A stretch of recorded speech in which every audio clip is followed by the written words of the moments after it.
നല്ല ചുറ്റിച്ചെടുത്ത അപ്പം കൂട്ടി ഏത്തക്ക സ്റ്റൂ കഴിച്ചാൽ എങ്ങനെ ഉണ്ടാവും? അപ്പം നമ്മളിന്ന് അപ്പത്തിനൂടെ കഴിക്കാൻ പറ്റുന്ന ഏത്തപ്പ സ്റ്റൂവിൻ്റെ വീഡിയോ ആയിട്ടാണ് ഞങ്ങൾ വരുന്നത്.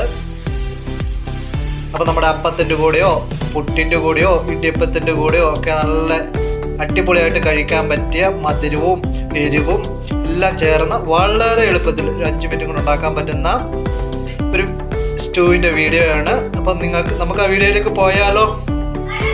അപ്പം നമുക്ക് ഏത്തപ്പഴം സ്റ്റൂ ഉണ്ടാക്കാൻ വേണ്ട ഐറ്റങ്ങളാണ് ഇതാ. സവാള, ഒരു അര സവാള നന്നായിട്ട് അരിഞ്ഞെടുത്തത്, ഏത്തക്ക മുറിച്ചെടുത്തത്, 3 പച്ചമുളക്, തേങ്ങാപ്പാൽ. ഇത്രയും ഐറ്റങ്ങളുണ്ടെങ്കിൽ നമുക്ക് അടിപൊളി ഒരു ഈസി ബനാന സ്റ്റൂ ഉണ്ടാക്കാം. അപ്പം നമുക്ക് ഉണ്ടാക്കുന്നത് എങ്ങനെയാണെന്ന് നോക്കിയാലോ?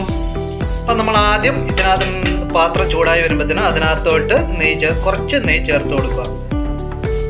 ആ നെയ്യൊന്ന് ചൂടായി വന്നപ്പോഴത്തേനും നമ്മൾ അരിഞ്ഞു വെച്ചിരിക്കുന്ന സവോള നമുക്ക് ചേർത്ത് കൊടുക്കാം.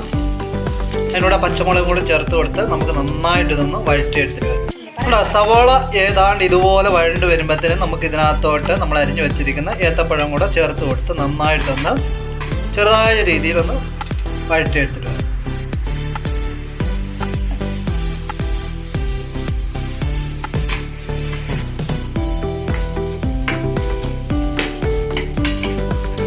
ഏത്തപ്പഴം കൂടി ഇതിനോട് നന്നായി ഒന്ന് വഴണ്ട് വരുമ്പോഴത്തേനും നമുക്ക് ഇതിനകത്തോട്ട് തേങ്ങയുടെ 2ാം പാല് നമുക്ക് ചേർത്ത് കൊടുക്കാം.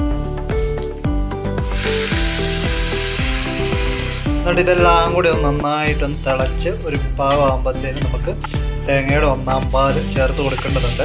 അപ്പോൾ നമുക്ക് നന്നായിട്ടൊന്ന് അരച്ച് വെച്ച് നിന്ന് വേവിച്ചിട്ട് വരാം. എന്നാൽ പ്രത്യേകം ശ്രദ്ധിക്കണം, ഒരിക്കലും വെന്ത് പോകാൻ പാടില്ല. അപ്പം നമ്മളെടുത്ത് വെച്ചിരിക്കുന്ന തേങ്ങയുടെ 1ാം പാലിനകത്തോട്ട് നമുക്ക് 1 സ്പൂൺ നമ്മുടെ അരിപ്പൊടിയും കൂടി ചേർത്ത് നന്നായിട്ടൊന്ന് മിക്സ് ചെയ്ത് വെക്കാം. കുഞ്ഞു വേഗം ഇളക്ക്, കുക്കർ ശരിയില്ലല്ലോ. അസിസ്റ്റൻ്റ് ഇങ്ങനെ പോലെ നല്ല ഉഷാറായിട്ട് നിൽക്കണം. അപ്പം നമ്മുടെ ബനാന ഇത് നന്നായിട്ട് ഏത്തപ്പഴം ഇവിടെ തേങ്ങയുടെ 2ാം പാലിൻ്റെ അത് കിടന്ന് നന്നായി അത്യാവശ്യം ഒന്ന് വെന്ത് വന്നിട്ടുണ്ട്. ഇനി നമുക്ക് ഇതിനകത്തോട്ട് 1 സ്പൂൺ പഞ്ചസാര ചേർത്തെടുക്കാം. ഇത് തീർച്ചും ഓപ്ഷണലാണ്, നിങ്ങൾക്ക് ഇഷ്ടമുണ്ടെങ്കിൽ മാത്രം ചേർത്ത് കൊടുത്താൽ മതി.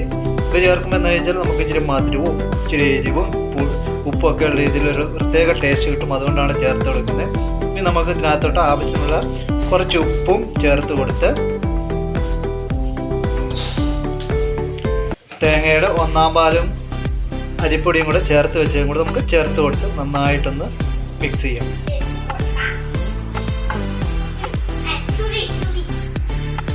അപ്പോൾ ഇതാണ്ട് അടിപൊളി നമ്മുടെ ഏത്തക്ക സ്റ്റൂ ഇവിടെ റെഡി ആയിട്ടുണ്ട്. നോക്കിക്കുക, നല്ല തിക്നെസ്സോടെ നല്ല അപ്പത്തിൻ്റെയും പുട്ടിൻ്റെയോ ഇടിയപ്പത്തിൻ്റെയോ കൂടെ കഴിക്കാൻ പറ്റുന്ന രീതിയിലുള്ള നല്ല അടിപൊളി ബനാന സ്റ്റൂ ഇവിടെ റെഡി ആയിട്ടുണ്ട്.